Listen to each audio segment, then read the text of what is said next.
Hello everyone, Shrimati मोहरी देवी Tapadia girls college के YouTube channel में आपका फिर से स्वागत है।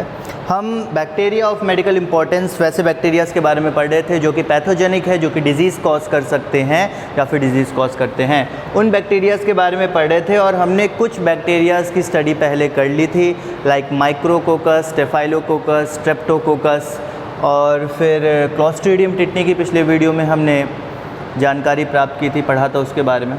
ये सारे के सारे जो बैक्टीरियाज़ थे वो सब ग्राम पॉजिटिव बैक्टीरिया थे। अब आगे मूव करते हुए हमको जो अब स्टडी करनी है वो कुछ ग्राम नेगेटिव बैक्टीरियाज़ के बारे में स्टडी करनी है। ग्राम नेगेटिव बैक्टीरिया में जो पहला पॉइंट है वो है आपका निसेरिया के बारे में।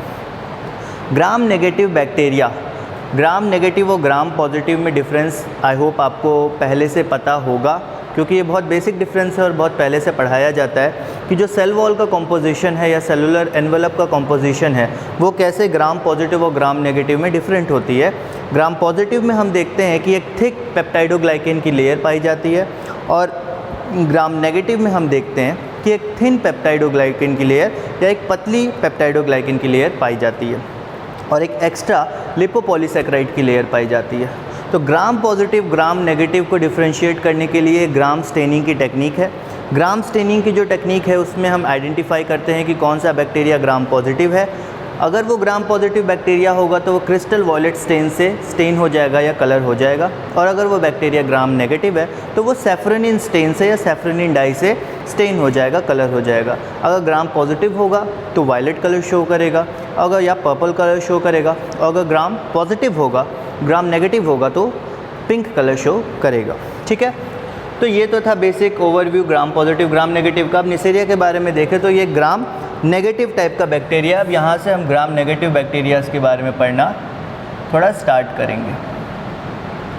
तो ये जो है ग्राम नेगेटिव टाइप का कोकाई शेप्ड बैक्टीरिया, ये अब वापस कोकाई शेप्ड या फिर राउंड शेप्ड बैक्टीरिया है। तो यहाँ पे आप लिख लो कोकाई बैक्टीरिया है ये। ठीक है, ग्राम नेगेटिव कोकाई बैक्टीरिया। इसके पहले हम ग्राम पॉजिटिव कोकाई बैक्टीरिया के बारे में पढ़ चुके थे। अब ये जो है these bacteria are responsible for some sexually transmitted disease. Sexually transmitted infections या डिजीज़ के लिए ये कॉज करते हैं, एसटीडीज़ कॉज करते हैं। उसके आगे अपन चलते हैं नेक्स्ट पॉइंट कि ये जो हैं एरोबिक बैक्टीरिया हैं। कल्चर के लिए इनके मतलब कि अगर ये इनको कल्चर करना हो तो फिर इनको आप एरोबिक इन्वायरमेंट, आपको ऑक्सीजन वाला इन्वायरमेंट देना पड़ेगा, वैसा इन्वायरमेंट देना पड़ेगा जिसमें ऑक्सीजन की प्रेजेंस हो। उसके आगे अपन देखते हैं नॉन मोटाइल हैं, पर यहाँ पे ये नॉन मोटाइल हैं पर सरफेस से जुड़ने के लिए किसी भी पर्टिकुलर जब होस्ट में ये जाएंगे इन्फेक्शन क्रिएट करने के लिए तो उसके सरफेस से जुड़ने के लिए इनके पास एक स्ट्रक्चर मौजूद होता है जिसको हम पिलाई बोलते हैं। ठीक है, तो उसके बाद यहाँ पे अपन इसको आगे लिखेंगे, वैसे पेयर्स में प्रेजेंट होता है, प्रेजेंट इन पेयर्स, इसलिए इसको डिप्लोकोकाई भी बोलते हैं। नेक्स्ट में अपन मॉर्फोलॉजी में चलेंगे। मॉर्फोलॉजी में हम बेसिकली यहाँ पे दो टाइप के बैक्टीरिया में निसेरिया के बारे में हमें पढ़ना है। ये जो निसेरिया है इनमें दो टाइप के बैक्टीरियाज बेसिकली जो सबसे मेन या सबसे इम्पॉर्टेंट बैक्टीरिया उनके बारे में पढ़ना है। एक निसेरिया गोनोरिया और दूसरा निसेरिया मेनिंजाइटिस। इन दो के बारे में आपको पढ़ना है। तो आज के वीडियो में हम निसेरिया गोनोरिया के बारे में पढ़ेंगे। ठीक है, ये सारे पॉइंट्स तो लिख लिए आपने।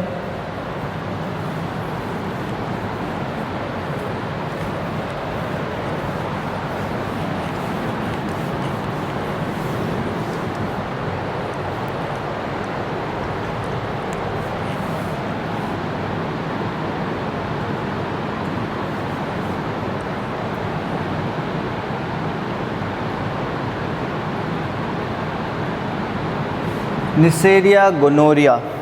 अब इस बैक्टीरिया के बारे में आपको पढ़ना है। बीमारी जो फैलाता है उसको बोलते हैं हम gonorrhoea.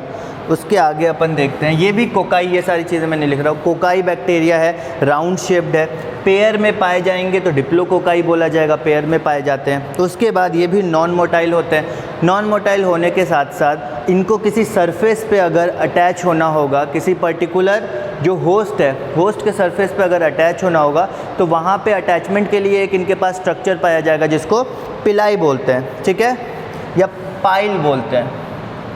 Pile is present to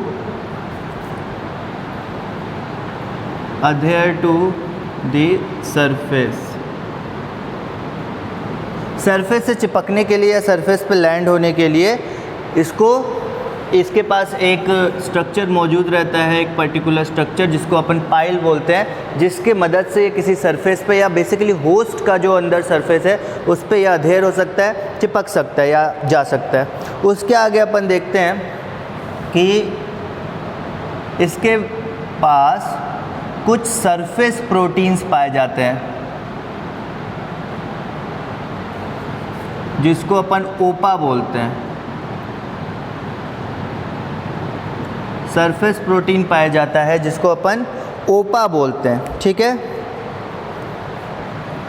ये ओपा क्या करता है, ये इम्यून सेल्स जिस भी होस्ट के पास जाता है, बेसिकली सबसे पहली चीज़ जो गोनोरिया है वो ह्यूमन बींग्स में होता है, सिर्फ ह्यूमन बींग्स में होता है। तो ये ओपा प्रोटीन जो है ये इम्यून सेल्स, ह्यूमन बींग्स के जो इम्यून सेल्स हैं उनसे बाइंड करता है और किसी भी प्रकार का जो इम्यून रिस्पॉन्स है उसको कॉज करने से प्रिवेंट करता है, मतलब कि कोई भी इम्यून रिस्पॉन्स ना क्रिएट हो पाए इसके खिलाफ। इस कारण से ये ओपा बहुत ज़रूरी है इस नेसेरिया गोनोरिया के लिए।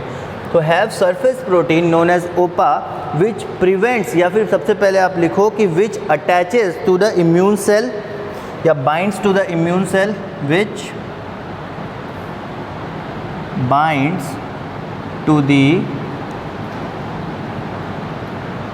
immune cells and prevents any kind of immune response and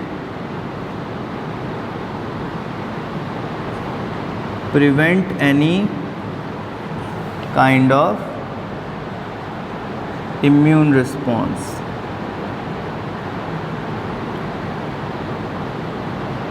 immune response को रोक देता है, इनहिबिट कर देता है, ठीक है।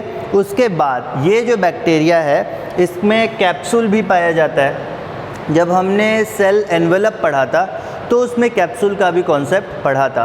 Bacterial capsule, slime layer, surface layer, ये सब के बारे में हमने पढ़ा था। एस लेयर, ये सब के बारे में जब पढ़ा था तो उसी में हमने कैप्सूल भी पढ़ा था। तो इस बैक्टीरिया में कैप्सूल प्रेजेंट होगा। Known to have a capsule, और ये जो बैक्टीरिया हैं ये एंडोटॉक्सिन्स रिलीज़ करेंगे एंड रिलीज एंडोटॉक्सिन्स। एंडोटॉक्सिन्स वैसे टॉक्सिन्स होते हैं जो बैक्टीरियल सरफेस पे मौजूद रहते हैं और वहाँ से ये जाते हैं और कहीं भी जाके डिजीज़ कॉज करते हैं या फिर टॉक्सिक इफ़ेक्ट शो करते हैं। नेक्स्ट अपन आते हैं इनके कल्चर पे। मॉर्फोलॉजी हो गई, ये जो भी चीज़ थी, ग्राम नेगेटिव है, नॉन मोटाइल है, एरोबिक है, ये सब तो पता चल गया। आगे अपन देखते हैं इनके कल्चर के बारे में कि इनको कल्चर कैसे किया जा सकता है।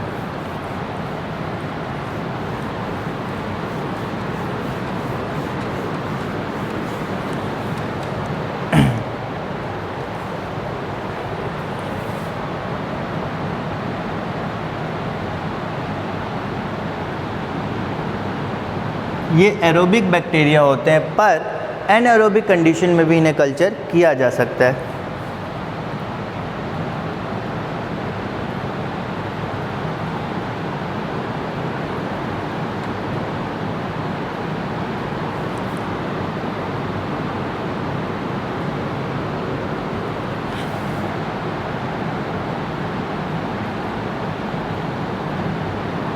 Aerobic bacteria but anaerobic condition में भी इनको कल्चर किया जा सकता है। उसके आगे अपन देखते हैं कल्चर के लिए जो टेम्परेचर की रिक्वायरमेंट है वो 35 और 36 डिग्री सेल्सियस की रिक्वायरमेंट है। टेम्परेचर की जो रिक्वायरमेंट है वो 35 डिग्री सी से 36 डिग्री सी के बीच में। पीएच की जो रिक्वायरमेंट है वो 7.2 से लेकर 7.6 तक की पीएच चाहिए, मतलब अल्कलाइन थोड़ी सी पीएच चाहिए, तब ये जाके ग्रो करेंगे। पीएच और टेम्परेचर हो गया। इसके आगे अपन देखते हैं कि इनको चॉकलेट अगार मीडियम पे ग्रो कराया जा सकता है 5 से 10% CO2 की कंसंट्रेशन के साथ, ठीक है।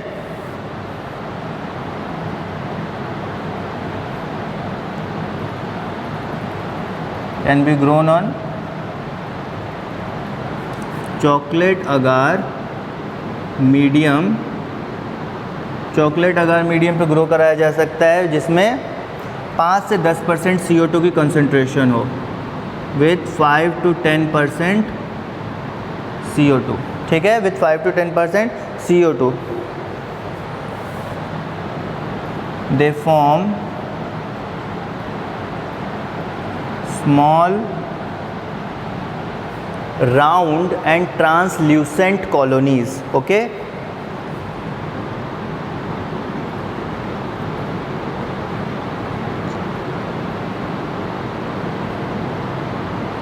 जब आप इनको ग्रो करोगे तो ये छोटे राउंड टाइप के ट्रांसल्यूसेंट, मतलब not completely transparent but translucent type की कॉलोनीज़ जो हैं वो बनाएंगे। पार्शियली ट्रांसपेरेंट को अपन ट्रांसल्यूसेंट बोलते हैं। वैसी कॉलोनीज़ फॉर्म करेंगे जिसको हम ऑब्ज़र्व कर सकते हैं अंडर 100x माइक्रोस्कोप, ओके। उसके आगे अपन देखते हैं और भी कुछ मीडियम्स होते हैं, जैसे थियर्स मार्टिन मीडियम आता है एक, थियर्स मार्टिन मीडियम, जिसके अंदर भी इसको ग्रो किया जा सकता है। उसके आगे अपन देखते हैं कि कुछ कॉलोनीज़ जो ये फॉर्म करते हैं, तो बेसिकली ये 4 टाइप की कॉलोनीज़ फॉर्म करते हैं। निसेरिया गोनोरिया की बात करें तो 4 टाइप की कॉलोनीज़ फॉर्म करते हैं। T1, T2, T3 and T4, ये 4 क्लासेस में या 4 कॉलोनीज़ में डिवाइडेड है, जिसमें T1 और T2 जो हैं वो स्मॉल ब्राउन कॉलोनीज़ फॉर्म करते हैं। 4 टाइप की कॉलोनीज़ फॉर्म करते हैं ये। 4 types of colonies are formed. 4 type की कॉलोनी फॉर्म करते हैं ये। T1, T2, T3 और T4, ये 4 टाइप की कॉलोनीज़ फॉर्म करते हैं, जिसमें T1 और T2 जो है, T1 और T2 ये स्मॉल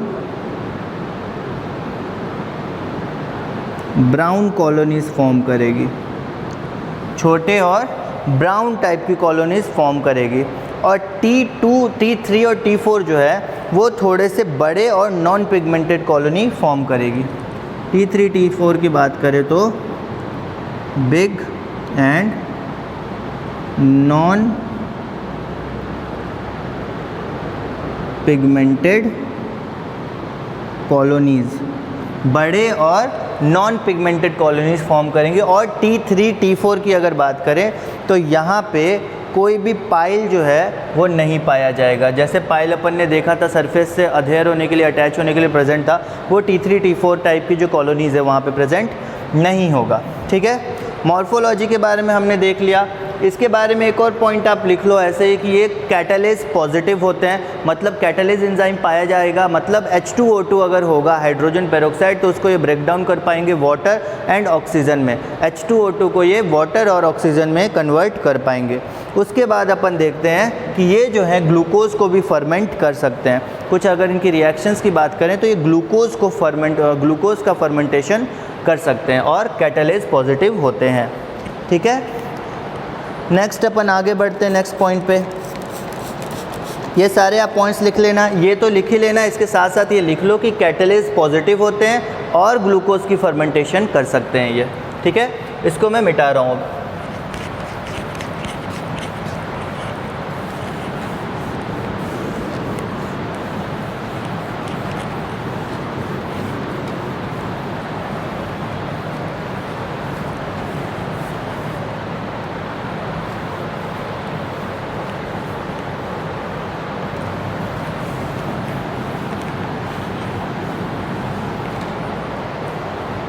चलो आगे देखते हैं अपन इनकी रेसिस्टिविटी या इनकी रेसिस्टेंस। सबसे पहले ये एक बहुत ही फ्रेजाइल माइक्रोब्स होते हैं। फ्रेजाइल मतलब बहुत आसानी से डैमेज या बहुत आसानी से डिस्ट्रॉय हो जाए, ठीक है। So they are fragile microbes, they are fragile microbes. Fragile microbes बोलने का मतलब जो कि बहुत इजीली डिस्ट्रॉय हो जाए या बहुत इजीली डैमेजेबल जो चीज़ें होती है उनको फ्रेजाइल बोलते हैं, ठीक है। तो बहुत आसानी से ये डैमेज हो सकते हैं। अब इनको अगर हाई टेम्परेचर में डाल दिया जाए तो इसको टॉलरेट नहीं कर पाएंगे, मतलब हाई टेम्परेचर में ये डिस्ट्रॉय हो जाएंगे, ठीक है। तो यहाँ पे आप लिख लो can not tolerate high temperature,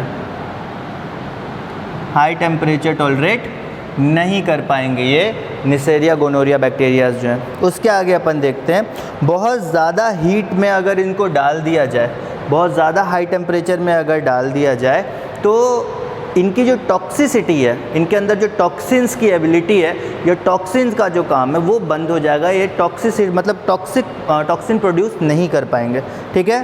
तो if exposed to very high temperature they lose their toxicity, they lose their toxicity, अपने जो टॉक्सिसिटी या फिर टॉक्सिक इफ़ेक्ट्स हैं ये लूज़ कर देंगे, कोई भी टॉक्सिन क्रिएट नहीं कर पाएंगे। उसके आगे अपन देखते हैं कि बॉडी में से अगर जब ये बाहर आ जाएंगे, इंसानी शरीर से अगर ये बाहर हो जाएंगे, बॉडी फ्लूइड से अगर ये बाहर निकल जाएंगे तो 2 से 3 घंटे के अंदर इनकी डेथ हो जाएगी, 2 से 3 घंटे के अंदर ये डिस्ट्रॉय हो जाएंगे, ठीक है। आगे अपन नेक्स्ट में अपन देखते हैं, ऐसे इनको पेनिसिलिन से भी मारा जा सकता है पर वो हम ट्रीटमेंट में आगे देखेंगे उसके बारे में। रेसिस्टेंस हो गया। पैथोजेनिसिटी के बारे में अब थोड़ा पढ़ते हैं, ये सबसे मेन टॉपिक है कि पैथोजेनिक कैसे होता है, क्या करता है। थोड़ा पैथोजेनिसिटी के बारे में हम देखते हैं, इस बैक्टीरिया के बारे में क्या पैथोजेनिक इफ़ेक्ट्स हैं इस बैक्टीरिया के।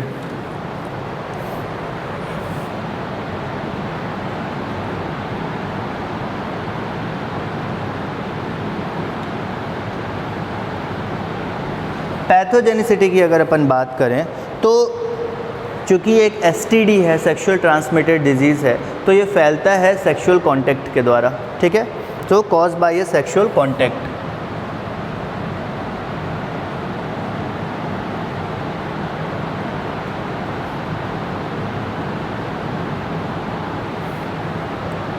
ठीक है, 2 इंडिविजुअल्स के बीच में अगर सेक्सुअल कांटेक्ट होगा तो ये इसके फैलने के चांसेस होते हैं या ये डिजीज़ होता है। उसके आगे अपन देखते हैं कि ये जो है जनरली ये इफ़ेक्ट कहाँ करेगा, नॉर्मली ये इफ़ेक्ट कहाँ करता है। तो नॉर्मली जो यूरेथ्रा की मेम्ब्रेन है, यूरेथ्रा क्या होता है, यूरिनरी ब्लडर से यूरिन को जो पाइप जो ट्यूब पास करवाते हैं, चाहे वो वेजाइना के थ्रू हो चाहे वो पेनिस के थ्रू हो, तो जो ट्यूब पास करवाती है यूरिन को वो होती है आपकी यूरेथ्रा। तो यूरेथ्रल जो म्यूकस की लाइनिंग है, उस ट्यूब के अंदर की जो लाइनिंग है उसको ये डैमेज करता है, ठीक है, उसको ये अफेक्ट करता है। Generally affect urethral mucous membrane, urethra की म्यूकस की जो मेम्ब्रेन है उस पे ये इफेक्ट डालता है, उसमें इन्फ्लामेशन कॉज करता है।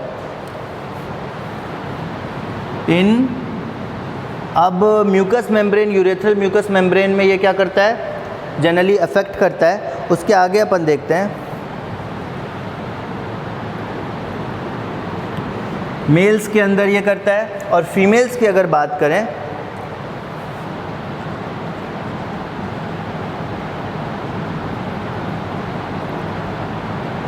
फीमेल के सर्विक्स के पोर्शन में ये अफेक्ट करता है। मेल के केस में यूरेथ्रल म्यूकस मेम्ब्रेन में, फीमेल के केस में उनके सर्विक्स में, ठीक है। तो ये 2 पोर्शन पे ये इफ़ेक्ट करता है और बहुत हैवी इफ़ेक्ट करता है ताकि ये डिज़ीज़ कॉज कर सके। उसके आगे अपन देखते हैं नेक्स्ट हाँ, नेक्स्ट पॉइंट हम देखते हैं कि ये जो बैक्टीरिया है, दो ह्यूमन बींग्स के अगर म्यूकस मेम्ब्रेन बीच में क्या कहते हैं अगर कांटेक्ट में आ रहे हैं, म्यूकोसल मेम्ब्रेन अगर कांटेक्ट में आ रहे हैं तो उससे फैल सकता है ये बैक्टीरिया। उसके आगे अपन देखें कि पिलाई की मदद से या पाइल की मदद से ये सरफेस पे अटैच होता है। ये हमने देख लिया कि सरफेस अटैचमेंट के लिए वही पाइल जो है वो हेल्पफुल होता है। तो अगर किसी के यूरेथ्रल म्यूकस मेम्ब्रेन में या सर्विक्स में जाना है तो वो पाइल के मदद से ही अटैच होगा वहाँ के सरफेस से, ठीक है। उसके आगे अपन देखते हैं कि अगर नॉर्मली बात करें कि सरफेस पे अटैच होने के बाद ये अपना एंडोटॉक्सिन प्रोड्यूस करता है। एंडोटॉक्सिन जो है वो लिपोपॉलीसैकेराइड नेचर का होता है, मतलब लिपिड और प्रोटीन दोनों मिक्स होते हैं। So secrete endotoxin once get attached to the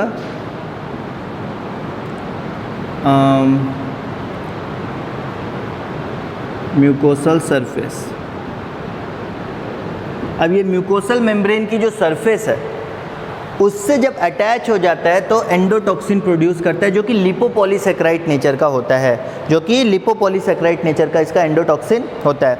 उसके बाद अपन देखते हैं कि मेल्स की अगर बात की जाए तो अप्रॉक्स 3 दिन लग जाते हैं ये एक्ट करने में, 3 दिन तक का समय लगता है और 3 दिन में इसका प्रभाव पता चलता है। और फीमेल्स की अगर बात की जाए तो अप्रॉक्स 30 डेज़ लग जाते हैं, 30 दिन लग जाते हैं इसका इफेक्ट देखने में। तो ये इतना बड़ा गैप है। मेल्स में ये 3 दिन के अंदर पता लग सकता है, पर फीमेल में इन्फेक्शन या सिम्टम्स देखने के लिए 30 डेज़ का टाइम लग जाता है। उसके आगे अपन देखते हैं मेल्स में ये यूरेथ्राइटिस कॉज करता है। अगर मेल की बात करें तो यूरेथ्राइटिस कॉज करता है, उसका क्या मतलब है, यूरेथ्रा जो ट्यूब है उस यूरेथ्रा की ट्यूब की जो म्यूकोसल लाइनिंग है उसमें इन्फ्लामेशन कॉज करता है या फिर इरिटेशन कॉज करता है, ठीक है। इरिटेशन कॉज करता है, इन्फ्लामेशन कॉज करता है। उसके आगे अपन देखते हैं वो जो इन्फ्लामेशन और इरिटेशन कॉज करता है यूरेथ्रा में, उस कारण से वहाँ पे पस का फॉर्मेशन भी हो सकता है, पस भी वहाँ पे फॉर्म हो सकता है, ठीक है। तो यूरेथ्राइटिस कॉज करता है मेल में,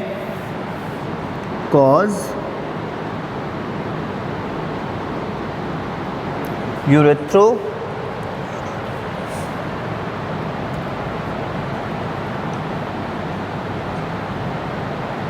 cause urethritis in male, mails में यूरेथ्राइटिस कॉज करता है। उसके आगे अपन यूरेथ्राइटिस मतलब यूरेथ्रा का इन्फ्लेम हो जाना या फिर वहाँ पे इरिटेशन होना और इसके कारण पस का फॉर्मेशन होगा।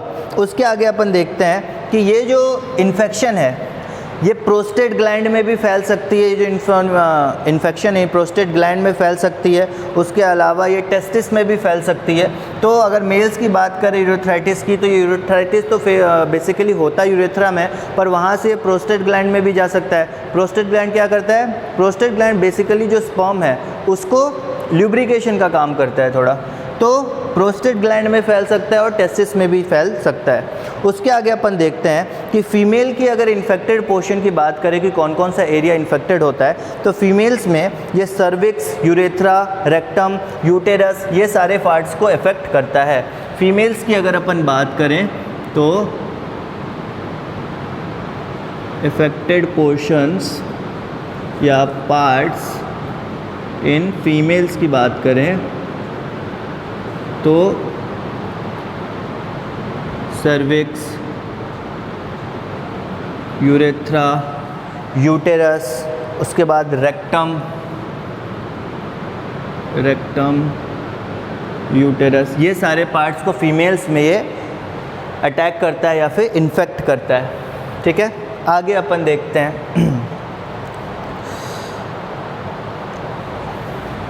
इफेक्टेड पार्ट्स इन फीमेल्स, हाँ ये हो गया। नेक्स्ट अपन आगे देखते हैं इनके डायग्नोज के बारे में कि इनको डायग्नोज कैसे किया जाएगा, पता कैसे लगाया जाएगा कि बेसिकली ये गोनोरिया ही है या कोई और बीमारी है, ठीक है। पैथोजेनिसिटी के बारे में तो आपने लिख लिया। आगे अपन देखते हैं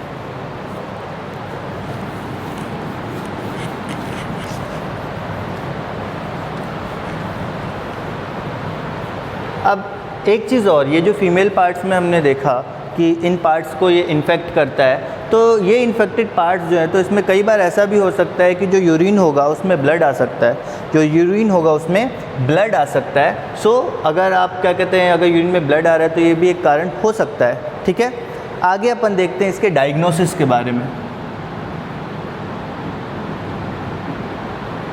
डायग्नोसिस मतलब पता लगाना कि यही बीमारी है या कुछ और है। तो सबसे पहले तो कुछ कल्चर के बारे में मैंने बताया था सबसे पहले, ठीक है। एक तो थियोर मार्टिन कल्चर के बारे में बताया, ब्लड चॉकलेट अगार मीडियम के बारे में बताया। तो उन पे कल्चर करने से एक तो पता लगाया जा सकता है कि यही बैक्टीरिया है या नहीं। तो सबसे पहले तो इनको कल्चर किया जा सकता है। उसके बाद अपन देखें ग्राम स्टेनिंग से भी इनको डायग्नोस किया जा सकता है, क्योंकि ये ग्राम नेगेटिव बैक्टीरिया है। Can be diagnosed bye gram staining. Gram staining से भी इनको डायग्नोस किया जा सकता है। उसके अलावा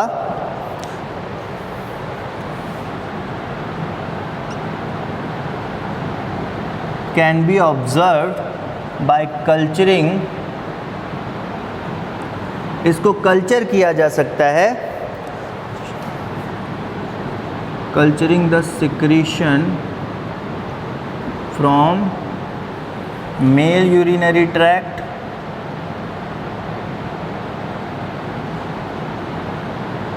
एंड वेजाइना। आपको अगर इसको कल्चर करना है मीडियम पे, तो मेल से अगर कल्चर करना है, मेल का अगर क्या कहते हैं आपको सैंपल चाहिए तो यूरिनरी ट्रैक्ट से आपको सैंपल लेना पड़ेगा।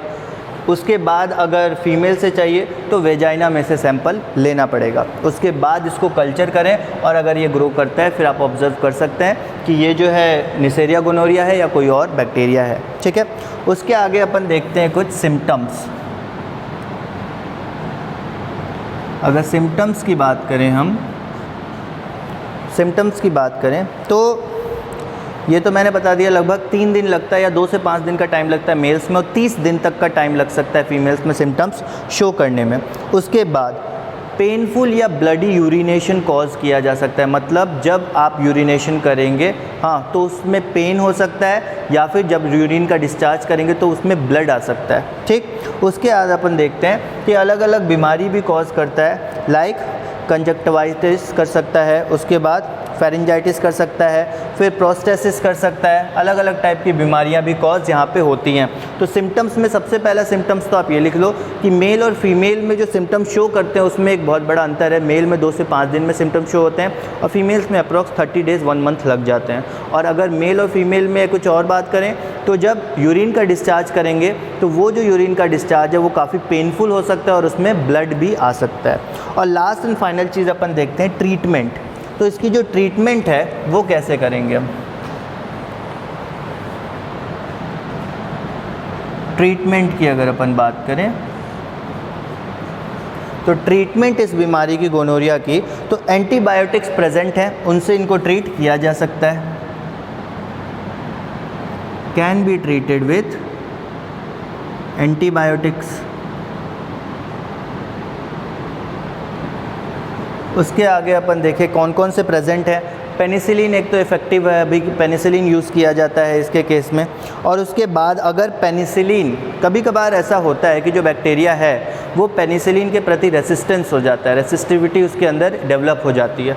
तो नॉर्मली हम पेनिसिलिन देते हैं, उससे ये बीमारी ठीक हो सकती है। पर अगर पेनिसिलिन से भी काम नहीं चलता है, उसके प्रति भी ऐसा लग रहा है कि जो बैक्टीरिया है वो रेसिस्टिविटी शो कर रहा है, तो आप उसकी जगह सेफ्ट्रिएक्सोन एक आती है एंटीबायोटिक, वो आप दे सकते हो, या उसको आप सेफ्ट्रिएक्सोन दे सकते हो, उससे भी काम चल सकता है। ये भी एक टाइप की एंटीबायोटिक है, आप ये दे सकते हो, इससे काम चल सकता है। सो ये कुछ टाइप के एंटीबायोटिक्स थे। पेनिसिलिन हो सकता है पेनिसिलिन ना वर्क करे तब आप इसको दे सकते हो, अदरवाइज़ पेनिसिलिन से ही काम चल जाएगा। तो पेनिसिलिन अगर वर्क ना करे, अगर ऐसा शो हो कि बैक्टीरिया जो है पेनिसिलिन के प्रति रेसिस्टिव हो चुका है, तो आप ये सेफ्ट्रिएक्सोन दे सकते हो। तो ये था बेसिकली नेसेरिया गोनोरिया के बारे में। अपन को इसके बाद नेसेरिया मेनिंजाइटिस के बारे में पढ़ना है। तो आज का जो टॉपिक था वो ओवर हो गया। इसके जो भी पोर्शंस थे वो हमने कवर कर लिए, जो भी इम्पोर्टेंट पार्ट्स कवर करने थे वो हमने देख लिया, और जो भी पॉइंट्स इम्पॉर्टेंट थे एग्ज़ाम पॉइंट ऑफ व्यू से वो हमने डिस्कस कर लिया। तो ये था आज का point bacteria of medical importance का, नेसेरिया गोनोरिया, जो कि एक ग्राम नेगेटिव टाइप का बैक्टीरिया है। हमने इसके पहले जो भी बैक्टीरियाज पढ़े वो सारे ग्राम पॉजिटिव थे। तो ये पहला gram negative kind of bacteria है जो कि डिजीज़ कॉज करता है ह्यूमन बींग्स के अंदर। और इसकी एक खास बात कि ये जो डिज़ीज़ है वो सिर्फ़ और सिर्फ अभी तक ह्यूमन बींग्स के अंदर ही मिल पाई गई है, किसी और ऑर्गेनिज्म के अंदर या किसी और स्पीशीज़ में और अभी तक नहीं पाई गई है। ठीक है, तो आज का वीडियो हम यहाँ ओवर करते हैं। आई होप आपने ये सब लिख भी लिया होगा और आपने समझ भी लिया होगा। आज का वीडियो हम यहाँ ओवर करते हैं। अगर आपको ये वीडियो पसंद आया हो, इस वीडियो को लाइक कीजिए, शेयर कीजिए और हमारे चैनल को सब्सक्राइब कीजिए। मिलते हैं नेक्स्ट वीडियो में नए टॉपिक के साथ। Thank you very much.